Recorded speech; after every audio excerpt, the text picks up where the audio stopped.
News next. Eyewitness News returns at 11. Tonight, a 1-2 blast of powerful storms threatening the west and northeast. California under a state of emergency tonight. Residents among the 43 million bracing for potentially catastrophic rains and life-threatening flooding. Evacuation orders already in effect in some areas tonight. Meanwhile, a winter storm on track to bring snow and icy conditions to the northeast after Christmas. The wet and wintry threats posing a risk to millions of travelers on the move this holiday season. The surprise announcement, the Department of Justice saying it has uncovered more than 1 million new documents potentially related to the Epstein case, and that it will now take a few more weeks to review and release all the Epstein files. The political backlash only growing after the deadline has already been missed. The investigation into the powerful and deadly explosion that tore through a nursing home in Pennsylvania. 2 women killed, 19 others injured. The details emerging about the blast and dramatic rescues as crews sort through the wreckage, searching for answers tonight. Hail the hero. A Delaware state trooper killed at a DMV, shoving a man out of the way as a shooter opened fire. His final act of bravery. Ukraine's president putting a new peace plan on the table, the offer to pull Ukrainian troops from the east and create a demilitarized zone. But will the framework bring an end to the war with Russia? A wild ATM heist, dramatic and destructive moments as police say thieves latch an ATM to a stolen SUV and haul it through the aisles of a store. A hefty fortune for the holidays, the $1.7 billion Powerball prize, the jumbo jackpot on the line tonight, one of the biggest ever. And a message of hope and unity. Chicago-born Pope Leo celebrates his first Christmas season as pontiff. His words of peace for millions across the world. From ABC News World Headquarters in New York, this is World News Tonight with David Muir. Good evening, and it's good to have you with us on this Christmas Eve. I'm Rachel Scott in for David. We begin tonight with the state of emergency in California. Nearly the entire state is facing hazardous weather. Millions tonight on alert for floods and mudslides. There was even a tornado warning for part of the day. As we come on in the air tonight, the stunning images of heavy flooding, murky water and debris rushing through a highway in San Bernardino. Police urging residents to stay off the roads. The east could be on the brink of an icy and potentially treacherous storm. Those conditions looming right after Christmas. Lee Goldberg is standing by with the forecast, but we do begin with ABC's Melissa Dawn leading us off from Los Angeles. Tonight, a state of emergency on Christmas Eve, with authorities warning everyone to stay off the roads and remain vigilant as an atmospheric river swamps Southern California. The rain in Los Angeles is relentless. Neighbors tell me it's been a long time since they've seen the LA River roaring like this. More than a foot of rain possible in some areas. North of Los Angeles, mandatory evacuations issued in Wrightwood. Rain falling up to an inch an hour, liquefying hillsides, mud streaming across roads. This is what it looked like on Highway 2. The San Bernardino Sheriff's Department posting these videos showing the conditions around homes in Wrightwood, from the ground and the air, warning residents that didn't evacuate to shelter in place. West of Wrightwood, the I-5 freeway in Sun Valley completely inundated on the northbound side. Crews working to clear storm drains, but the damage was done.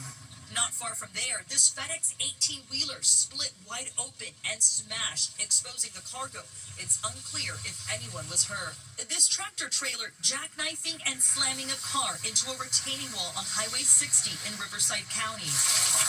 Winds whipping at our location as we reported on the storms for Good Morning America. In San Diego, a man was killed when a huge branch fell on him. Crews managed to free him, but he did not survive. Near Sacramento, California Highway Patrol reporting a deadly accident near Elk Grove, California, after a car hit a telephone pole. Up in the higher elevations, 4 to 8 feet of snow possible in the Sierras. Treacherous travel as we head into Christmas. Rachel, the LA River is raging. This as the flood threat continues through tonight, and it's not over. There's up to 6 more inches of rain expected through Friday. Rachel? And officials still urging residents to stay off the road if you can. All right, Melissa, thank you. We want to get right to Chief Meteorologist Lee Goldberg from our New York station, WABC. Lee, you are tracking 2 powerful storms, more rain out west, and a winter storm that's now developing here in the east.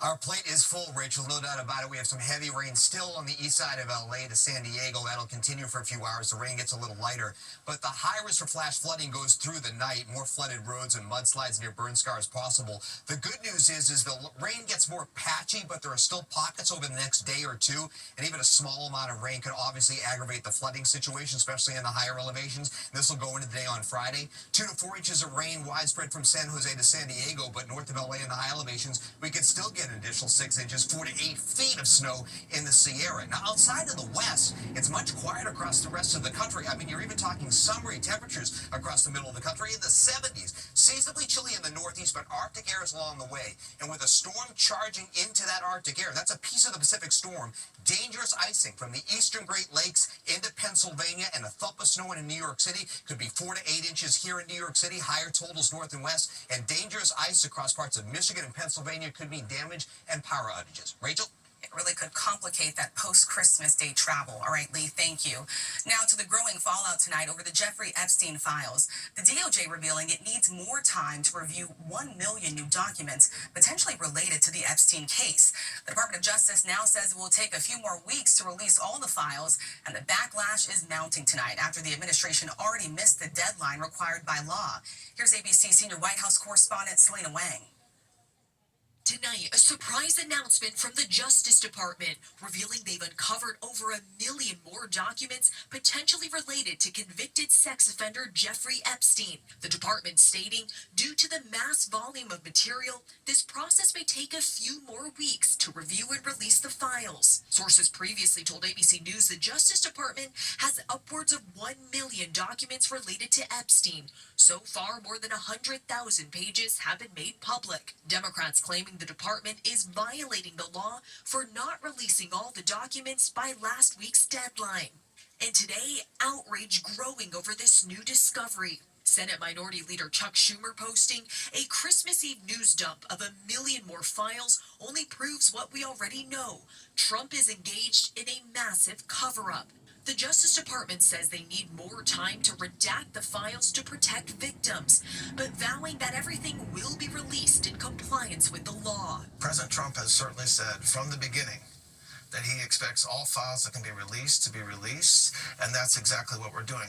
The new documents also raising questions about why Epstein wasn't stopped years earlier. This Town of Palm Beach police report shows authorities looked into Epstein's accomplice Ghislaine Maxwell in 2001 for allegedly recruiting college students to answer phones and do office work for Epstein, saying at least 2 girls complained about Epstein touching them inappropriately. And top Democrats on Capitol Hill calling for an investigation into how this 1996 FBI tip was ignored. A child pornography complaint accusing Epstein of stealing photos of 12 and 16-year-old girls, possibly to be sold. Epstein wouldn't face criminal charges for another decade. And let's get right to Selena Wang. She's traveling with the president tonight in Florida. Selena, some of these files mention President Trump by name. How's the administration responding tonight? Well, Rachel, the Justice Department is coming to the president's defense, claiming that some of these documents contain untrue claims about the president, but they're not saying which ones they believe are untrue. The president has long denied any wrongdoing. Rachel? All right, Selena, thank you. Next tonight, a devastating and deadly blast in Pennsylvania. An explosion ripped through a nursing home, killing 2 women. Dramatic images coming in tonight of the aftermath. A leveled building, twisted metal, and scattered debris. Officials are now trying to pinpoint what exactly caused the blast. Here's ABC's Nolan Lange. Tonight, heavy machinery picking through the rubble at this Pennsylvania nursing home as authorities investigate what caused the explosion that leveled part of the facility, killing 2 and hospitalizing 19 others, including 1 victim officials say was resuscitated by medical personnel. We need a rapid intervention team for the collapsed area. We have an active fire. First responders racing to Bristol Health and Rehab Center outside Philadelphia just after 2 p.m. Tuesday. The local utility company saying it was on scene at the time of the blast following reports of a gas odor. Authorities urgently evacuating the facility's 120 residents, saying they found some people trapped in stairways and elevator shafts. They couldn't walk. They were in wheelchairs. Some people couldn't talk. This could have been a much more serious catastrophe. One female resident and a female employee killed. Officials initially saying a third person died before later reporting that victim had been resuscitated at a nearby hospital. Late today, the coroner's office identifying that deceased employee as 52-year-old nurse and mother of three, Maduni Dutu. Her loved ones devastated. She was a great mother, of course, a great wife. I don't even know what to say. Well, Rachel, public records show that nursing home was cited for multiple violations related to its facilities. During an inspection back in October, the group that owns it saying they have worked to fix prior issues and will continue to do so in the wake of this tragedy, Rachel. Mola, thank you. Tonight, a Delaware state trooper is being hailed a hero, putting his life on the line when a gunman stormed a DMV facility. The trooper shoving a man out of the way as bullets went flying. Tonight, a community is honoring his life and his final act of bravery. Here's ABC's Faith Abube. Tonight, a solemn salute to a fallen state trooper who authorities say died a hero during a terrifying shooting inside a packed DMV in Delaware. After being shot, the trooper pushed a DMV employee out of harm's way, and the suspect shot the trooper again. According to investigators, Corporal Matthew Snook was working overtime Tuesday afternoon when a 44-year-old approached the reception desk and shot him. We kept hearing the shots. It was like, I would say, like 7 to 8 shots. We all got to the floor. Police say responding officers shot and killed the suspect, but were unable to save the trooper. I was terrified. My son heard the trooper that got shot. He heard him groaning and gurgling, so that's how close they were. The 34-year-old, affectionately called Ty, was a Delaware state trooper for a decade, a husband and a father to a 1-year-old child. His death has shaken fellow troopers and community members, prompting makeshift memorials and tributes around the area. A hero who saved lives today while sacrificing his own. Delaware Governor Matt Meyer called the shooting an act of pure evil. And Rachel, a second trooper and a woman were treated for non-gunshot related injuries. Rachel. Incredible acts of bravery by that trooper, right? Faith, thank you. Ukrainian President Zelensky offering a new proposal for peace. The 20-point plan includes withdrawing some troops from eastern Ukraine and creating a demilitarized zone. But the question now, will it be enough to end the war? Here's ABC's Patrick Revel. Tonight, as fighting rages despite calls for a Christmas truce, a major development. President Zelensky saying he is ready to withdraw troops from Ukraine's eastern Donbass region as part of a peace deal. Zelensky telling reporters that the areas in Donbass still under Ukraine's control can become demilitarized zones, but that Russia must also withdraw. The offer is the furthest Zelensky has gone towards compromising on a key demand of Vladimir Putin, part of a 20-point plan negotiated with Trump administration officials in Florida that would also include security guarantees. But Putin is unlikely to accept, suggesting at a press conference just days ago that all of Donbass must be under full Russian control. And Zelensky tonight in a Christmas Eve address sending a different message, saying he and all Ukrainians have a Christmas wish.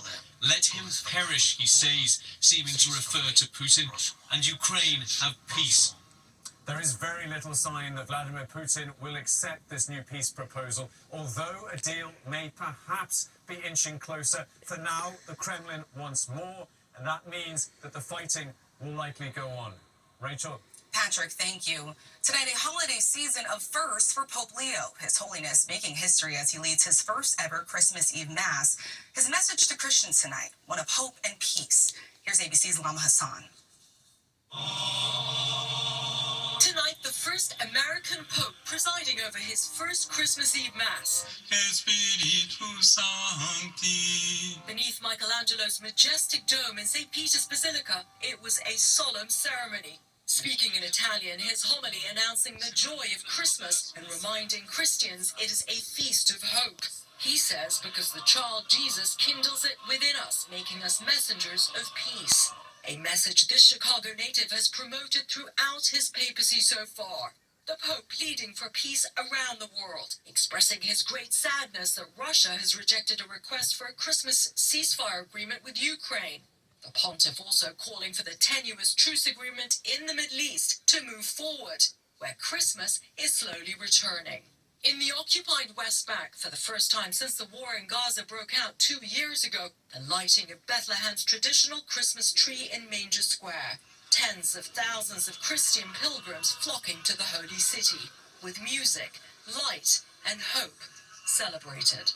Rachel, as we reflect on the year that's just passed, tonight's Christmas celebrations in the Vatican and Bethlehem send a message of hope and resilience. Rachel? Lama, thank you. And there's still a lot more ahead here on World News Tonight. When we come back, the passing of a well-known TV actor and comedian. A Florida woman accused of killing 2 ex-husbands on the same day. The brazen heist captured on camera. Police say thieves used a stolen SUV to take an ATM from inside a store. Next tonight, a Florida woman is accused of fatally shooting 2 of her ex-husbands on the same day. Susan Avalon is now facing second-degree murder charges. Deputies discovered the first victim on December 17th in Manatee County.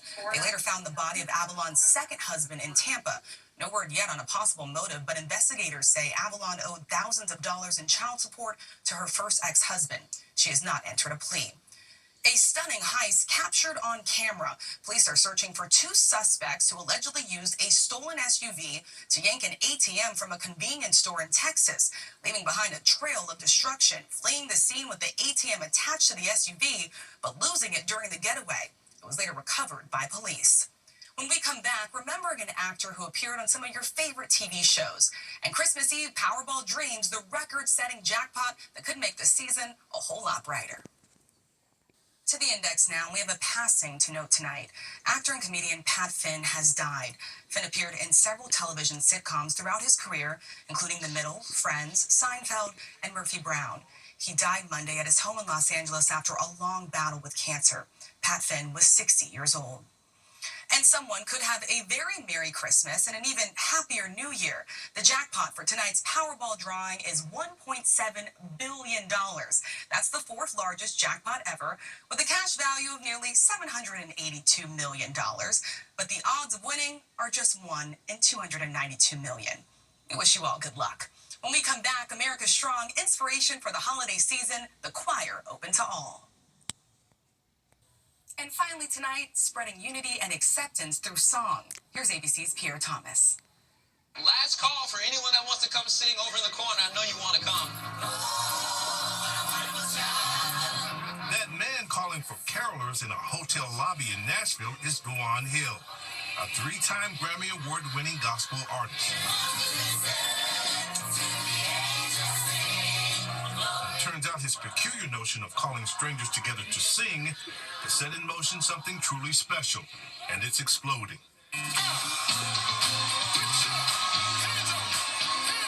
Here's Hill collaborating with legendary gospel recording artist Fred Hammond.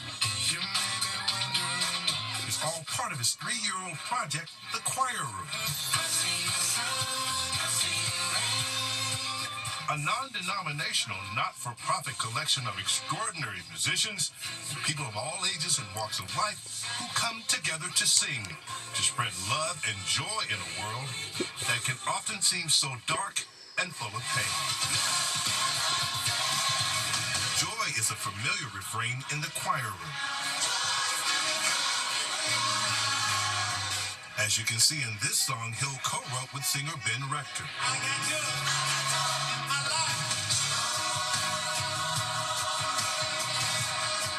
At times, the choir is 300 to 400 participants strong. 3 years since they began, more than 5,000 people have performed with the group in cities across the South.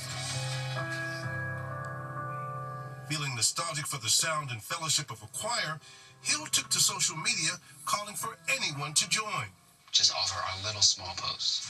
100 people. 100 people showed up. By a year from there, we had 700 people gathering for the choir room. I was looking for that family, that community, and man, yeah, it's been amazing. It's a miracle. It's a miracle. I just want people to know through the choir room that when you come to sing with people, you can look around the room and you don't have to see darkness. There's hope.